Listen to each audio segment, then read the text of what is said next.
So there's another storm brewing between South Africa and the United States. Here's what's happening. The US Department of Justice has filed to seize 2 pieces of military training equipment that were intercepted on their way from South Africa to China. US officials say these machines, called mission crew trainers, could help China's military learn how to operate advanced surveillance aircraft and track submarines. They say the gear used US origin software and sensitive military tech without proper export permission, which they claim jeopardizes US national security. But here's the twist. The South African Flight Academy that made the gear strongly denies any wrongdoing. They say the containers only had basic training materials, no sensitive tech. And they say that everything was reviewed and approved before shipping. South Africa's International Relations Department says they want to engage with the US diplomatically to clear things up. So that's where things stand for now. But since this falls in the middle of other disagreements that South Africa has had with the US, it certainly doesn't look good.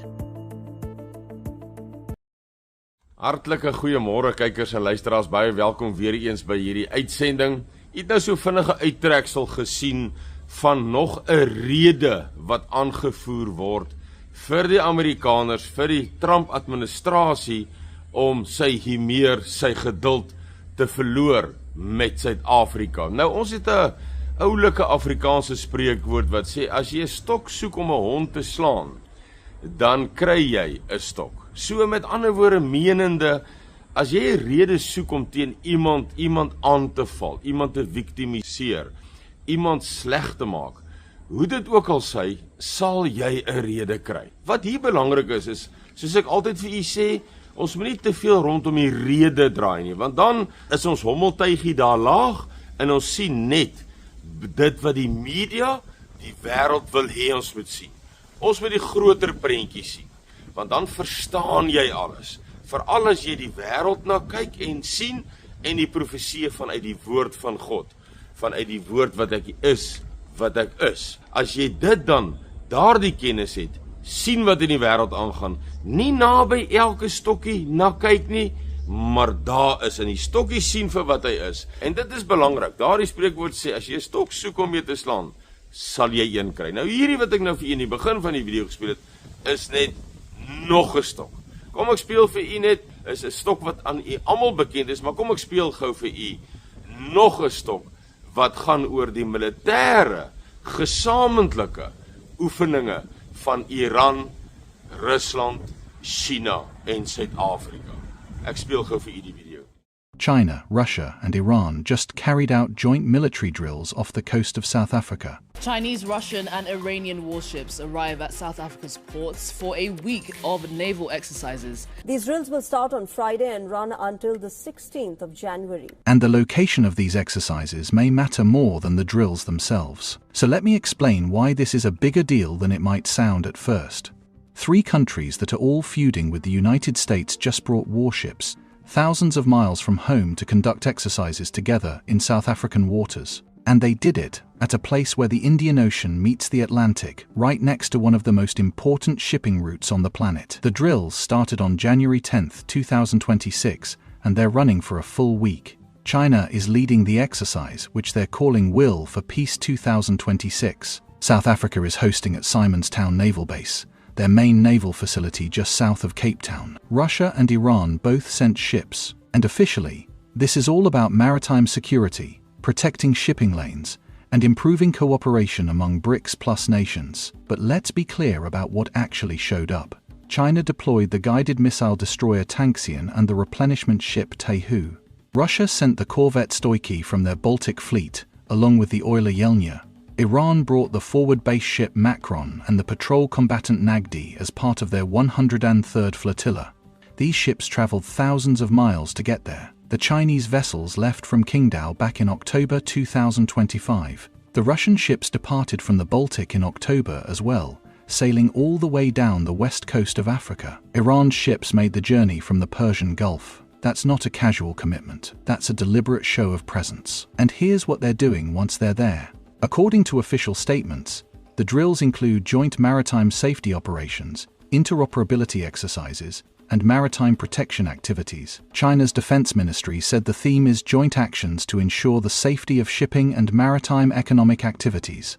South Africa's military described it as an exchange of best practices and improving joint operational capabilities. But if you read between the lines, what that actually means is these 4 countries are practicing how to work together far from their home waters. They're testing communications. They're coordinating movements. They're demonstrating that they can operate jointly in a region that matters strategically. Now, before we go any further, you need to understand where this is happening. Simon's Town sits right at the southern tip of Africa, where the Atlantic and Indian Oceans meet. Just offshore is the Cape Sea Lane, one of the busiest shipping routes in the world. When the Suez Canal gets blocked or when access to the Red Sea is disrupted, ships reroute around the Cape. Oil tankers, container ships, bulk carriers, all of them pass through these waters. So when China, Russia, and Iran bring warships to this exact spot and conduct exercises for a week, they're not just training. They're sending a message about their ability to project power in a region that controls access between two oceans. And South Africa is right in the middle of this, which brings us to the really interesting part of the story. South Africa agreed to host this exercise under the BRICS Plus framework. BRICS originally stood for Brazil, Russia, India, China, and South Africa. Recently, it expanded to include Egypt, Ethiopia, Iran, Indonesia, Saudi Arabia, and the United Arab Emirates. The idea behind BRICS is to create a counterweight to Western economic dominance, to give developing Goed kykers en luisteraars, u het nou hierdie video gesien ook. Nog 'n stok. Ek gaan nou vir u nog 'n video vinnig speel, net om vir u die reaksie vanaf 'n woordvoerder, Jonathan Redquest van Israel, wat ons mos nou weet 'n groot bondgenoot is van Amerika, wat hy's 'n groot woordvoerder, ek sê groot, hy's alom bekend, baie mense weet, hy word kort op Piers Morgan genooi vir onderhoude en elders op ander groot media verhoor. So hy's 'n, noem dit maar 'n gesaghebbende woordvoerder vanaf die Israelies. En kom ons hoor wat sê hy dan nou in reaksie op hierdie militêre gesamentlike oefeninge. Kom ons luister gou. South Africa making a decision to do joint military exercises with not only one, but two countries that are on global sanctions lists, severe ones, Iran and Russia. I don't think that's a very smart move, diplomatically speaking, unless the ANC is really wanting to find itself on the sanctioned list of countries around the world that nobody wants to do business with, and that'll be eventually relegated from the international banking system. It looks as if that is the direction that South Africa under the ANC is going. By not only taking concrete steps and having diplomatic ties, but also making them official and showing that they're, like a gambler who's at the table and he has a losing hand, but he's so fixated and he's so hooked onto gambling, he pushes all he's got left and says, I'm all in. Being with Iran and Russia is a lousy hand, but nevertheless, the ANC pushes what it has left in terms of domestic capital and says, I'm all in, and these are my bedfellows. I find it to be a very questionable strategy. I don't think it's going to work out well for South Africa and consequently for people in South Africa. And I really hope that they would reconsider, because nothing good will come out of it. Goed, kykers en luisteraars. Nou het ons gesien, hier word 'n stok gesoek om mee te slaan. Nou, om die ANC of hierdie huidige regering te kan slaan en 'n stok te kry, is nie die moeilikste op die aarde nie. Die wêreld lê vol stokke. As jy kyk na die hoë misdaad, die moordsyfers, die plaasmoorde, as jy kyk na die ekonomie, as jy kyk na die infrastruktuur van Suid-Afrika, as jy kyk na Telkom, SAL, ag so kan ons net bly opnoem. So, daar's genoeg stokke wat jy kan optel om mee te slaan. En ons sien hierdie stokke daagliks in die koerante op voorblaaie van 'n stok wat opgetel word om dan nou hierdie regering mee te slaan. Nou ja, ons moet altyd onthou, there's method in the madness, sê die Engelse spreekwoord. Met ander woorde, daar's 'n rede in optrede, as ek dit nou maar so direk kan probeer oorvertaal in Afrikaans. En dit is wat ons moet sien, want wanneer ons die rede sien, die doelwit waarheen dit gaan, dan weet jy waar om jou te posisioneer. Dan weet jy min of meer wat om te verwag, wat die omstandighede en die toestand gaan wees wanneer dit plaasvind, en hoe gaan ek my Dis altyd die werk van my as 'n brandwag om vir u daardie projeksie, daardie vooruitsig te gee, sodat u uself kan help. U geliefdes, die bejaardes, die wese, die weduwees, ons moet niemand probeer agterlaat om te help waar dit ons mense aangaan nie. Maar goed, om nie van die punt af te dwaal nie, wil ek net vinnig nog 'n video speel van president Trump, waar hy dan nou ook uitlatings maak oor die plaasmoorde. Ek speel gou die video vir u. And it seems like, I want you to look good. I don't want you to look bad. Very good. But we have hundreds of people, thousands of people trying to come into our country because they feel they're going to be killed and their land is going to be confiscated. And you do have laws that were passed that gives you the right to confiscate land for no payment. You can take away land for no payment. I want to clarify that because we have a constitution. Our constitution guarantees and protects the sanctity of tenure of land ownership. And that constitution protects all South Africans with regard to land ownership. However, we do say, because we've got to deal with the past, the government, and as your government also has the right to expropriate land for public use. And you're doing that. And we've never really gotten underway with that. And we are going to be doing so. You're taking people's land away we have not. from them. We have, And those people, in many cases, are being executed. They're being executed. And they happen to be white, and most of them happen to be farmers. And that's a tough situation. I don't know how you explain that. Goed kykers en luisteraars, u het nou die video ook gesien van president Trump. Dit is net nog 'n stok. Plaasmoorde is 'n stok wat ons nou al kan begin sien. Wie soek hierdie stokke? Die Amerikaners. Ons het 'n Israeliese videoetjie vir u gespeel. Daar's baie video's wat ek kan speel. Baie, ek speel maar enkeles vir u. Maar net om vir u die video nie te lank te maak nie, speel ons uit die aard van die saak, nie al die ander nie, maar om dit kernagtig te hou. So met ander woorde, ons sien, die Amerikaners het in ons eerste video in die begin van hierdie uitsending, het ons daardie stok gesien, wat hulle oor kwaad is, ontevrede is, nog 'n rede is, om vyhandigheid te laat opvlam, en dan nou oor te gaan éventueel in fisiese optrede. Het sy sanksies, ekonomies, persoonlik dink ek sanksies, gaan in hierdie toestande en tydsraamwerk van die geopolitiese stryd tussen die Oosblok en die Wesblok, noem dit maar die BRICS en Babylon, hierdie stryd is tyd nie meer 'n leksheid nie, as ek dit so kan sê. Dis hoekom ons sien dat president Trump sommer optree sonder goedkeuring van die Senaat, sonder goedkeuring van die Huis, sonder goedkeuring van die Kongres, gaan hy doodeenvoudig, noem dit maar amper as dit ware as 'n diktator, en neem besluite. Dit sê vir ons almal dat tyd raak 'n kwessie, want al hierdie rooi band, hierdie red tape soos hulle dit in Engels noem, wat langsamerhand is, wat tyd vat, dit moet nou eers Kongres toe, dit moet eers bespreek word, dan moet hulle toestemming gee, dan is daar, so gaan daar weke en ook maande verby. 'n leksheid, tyd is nie 'n leksheid tans op die wêreld geopolitiese verhoog nie. Tyd is nie 'n leksheid nie.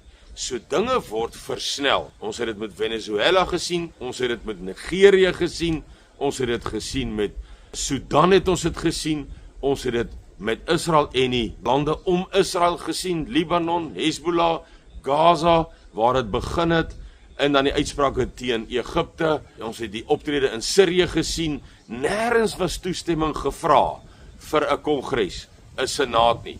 Daar is 'n mure optrede. So dit sê vir ons, dinge raak haastig. So persoonlik dink ek dat die sanksie ding sal meer 'n politiese uitlating wees. Ja, ons gaan sanksies toepas, ja, ons pas nou die sanksies toe, maar ek dink tyd gaan nie meer gunstig wees vir sanksies nie. Sanksies werk oor 'n langer termyn, terwyl ons sien hierdie magte begin vinnig en snel optree. En daarom, ek het 'n video vir u in die verlede gemaak, ek gaan dit nie elke keer herhaal nie, maar daar is Amerikaanse troepe voorbereiding.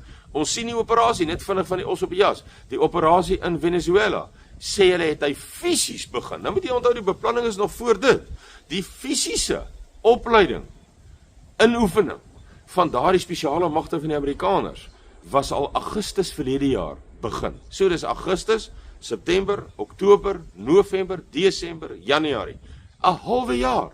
Net die fisiese voorbereiding van die fisiese spesiale mag optrede. So hoe ver terug was die beplanning? Hoe ver terug was die ja en die opdrag al gegee? Ons gaan dit doen.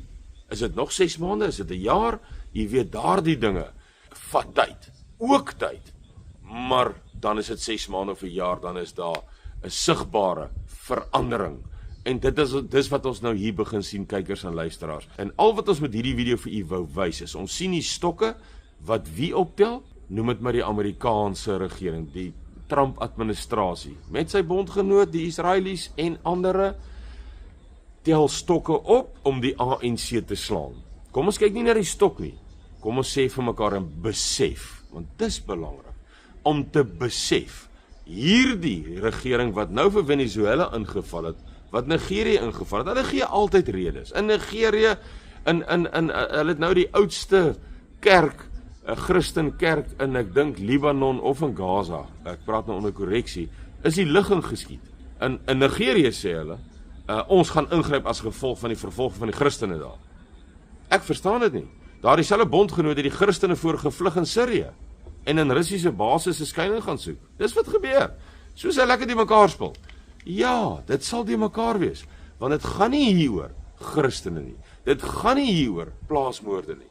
Dit gaan hieroor die stryd tussen die BRICS-lande, die Oosblok, en ek noem dit Babylon, want ons almal weet dis die nuwe wêreldorde. Ons almal weet hierdie mense sal die wêreld gesondheidsorganisasie, wanneer daar weer 'n pandemie is, reëls en regulasies baie ekstreem toepas. So dis nie 'n regering wat regtig enigstens ons belange op die hart dra as gelowiges nie, soos in glad nie. Ons Bybel sê tog vir ons Messias het vir ons gesê, Jesus het vir ons gesê ons gaan vervolg word. So hulle dra verseker nie ons belange op die harte nie. Ons is op ons eie, ons sien dit baie mooi gesien. Hy het gesê, hy sien ons is op ons eie koers. Wat is daardie koers?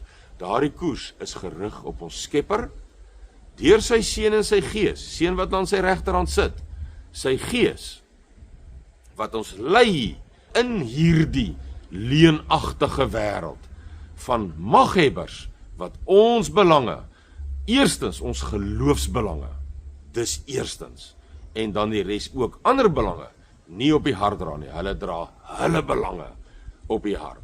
So wat ons in hierdie video sien wat ek nou vir u gespeel het, in kort opgesom, is maklik. Die stokke word opgetel, ons hoef nie na die stokke te kyk nie. Plaasmoorde, ekonomie, Malema se uitsprake toe president Trump met president Ramaphosa daar in die Withuis gesprek gevoer het, u het almal dit gesien. Nou hierdie video wat ek vir u mee ingelei het, ons sien al hierdie stokke wat deur dieselfde Wesblok, Babylon, nuwe wêreldorde, noem hom wat jy wil, opgetel word met watter doel? Om die politieke tafel van politieke korrektheid en simpatie van die massas te wen. Hulle doen dit altyd so, want mense weet nie waar lê die mag. Die mag van hierdie aarde lê by die massas. Maar solank jy die massas kan mislei en verlei, en jou opinie, jou narratief kan laat glo, gaan die massas nie in opstand kom nie. En dan kan 'n paar maghebbers met 'n bietjie polisie en weermag. Geen weermag en polisie kan teen die massas van 'n land. Daar's nie 'n manier nie. Die massas oorrompel enige polisie en weermag, so gou soos nou.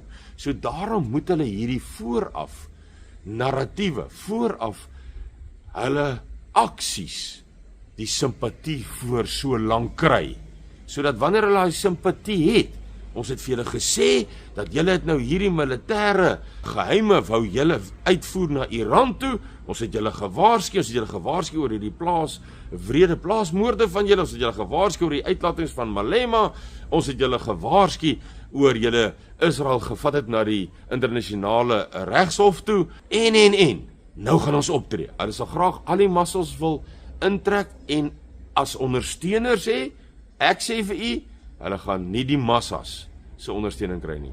Hulle gaan die minderheid blanke, 'n deel van die blanke ondersteuning kry. Dis hoekom ons sien, dit wat hulle sê, maak hulle seker hulle daardie steun, want hulle weet klaar hulle sal die massas se steun. Hulle probeer, ek sien as kort TikTok video's wat sekere blanke leiers uitlig as die toekomstige president van Suid-Afrika, en is 'n goeie mens en is 'n goeie persoon. So ek sien maar net hoe hierdie tafel polities, geopolities gedek word. Maar ek het vir in die vorige video gesê, wanneer hulle nou hier die tafel genoeg gedek het en dit oorgaan in 'n, noem dit nou maar 'n gemagtigde, aanvaarbare optrede wat hulle voel, hulle het die tafel gedek, almal is tevrede. Hulle is nie nou ontsteld dat ons vis of steak gaan eet nie, want almal het op die tafel gesien hier steakmesse, so ons gaan steak eet. So wanneer daai groot steak nou neergesit word, skrik die mense nie, hulle eet, want ons het gesien voor die tyd, dit gaan steaks wees. So ons sien nou voor die tyd, Amerika gaan betrokke raak hier, verseker. Daar's geen twyfel oor nie. Hy's besig om daardie messe te dek vir die steak wat Amerika Suid-Afrika toe gaan bring. En dit gaan verseker militêre optrede ook behels. En dan sê ek vir, ek sien hoe hulle probeer vry, as ek dit so kan sê in Afrikaans, probeer vry na die massas. Ek sê vir, ek dink dis die punt waarom Siener gesê het, iets gebeur en hulle kyk soos een man na ons toe, want hierdie massas gaan nie 'n pro-westerse regering aanvaar nie. Daar's nie 'n manier nie. Daar mag 'n kort stilte aanbreek waar daar dan ondergronds gewoel sal word, georganiseer sal word, finaal gekoördineer sal word, en dan sal ons die Joel 2 mag sien in aksie, wat die Vader vanaf die noorde laat migreer het, vanaf Sentraal-Afrika, vanuit die noorde, laat migreer het na hierdie land toe. Hy beskryf daardie mag baie mooi, hulle hardloop op dakke, hulle kruip deur vensters, elkeen hardloop sy inrigting, hulle val nie, hulle raak nie uit gelidheid nie, want hulle is so baie, dis massas, so dan sal daardie mag. So, maar dit alles gaan gepaard gaan met geweld, anargie. Professor Jeffrey Sachs het dit op die vorige video, het ek vir daardie stukkie gespeel, waar hy gesê het, hierdie regime changes, hierdie regeringsveranderings, gaan gepaard met geweld, instability, onstabiliteit, anargie, chaos, dit moet ons onthou.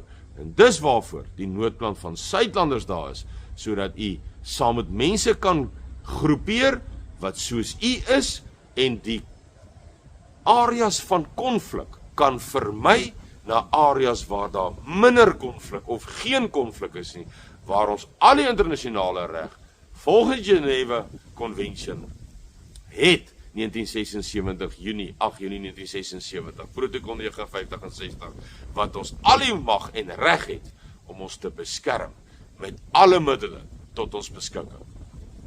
Kykers en luisteraars, u moet 'n pragtige week hê. Ons praat weer. Totsiens.